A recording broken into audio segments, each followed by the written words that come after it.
बोलेर के काम बोलेर कामै छैन काम गरेर देखाउने हो काम गरेर भनेर बस्नु परेको छ साथीहरू।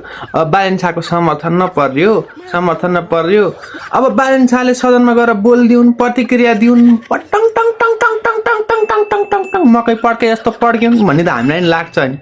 अब हामीलाई नि लाग्छ नि समर्थन नपर्थ्यो अनि बालेन्साले जसो गर्दै उसै सही भन्नु पर्यो। हुन पनि हो बालेन्साले गर्न त राम्रै गर्छन् तर एकचोटि सदनमा गएर एकचोटि पड्किदिउँ तिनीहरूको मुख पनि चुप्प लाग्थ्यो अनि पटङ टङ टङ टङ टङ टङ टङ पड्किदिउँ जस्तो लाग्छ साथीहरू।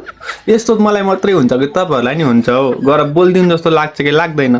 मलाई त साह्रै खुल्दुली हुन्छ। अब अस्तिको दिनदेखि बालेन्सा अब चाहिँ बोल्छन् कसरी बोल्दा रहेछन् हेर्नु पर्ला भनेर बसेको बोलेनन्। अब त्यही सही छ बोलेर के काम छ बोलेर कामै छैन काम गरेर देखाउने हो कुरा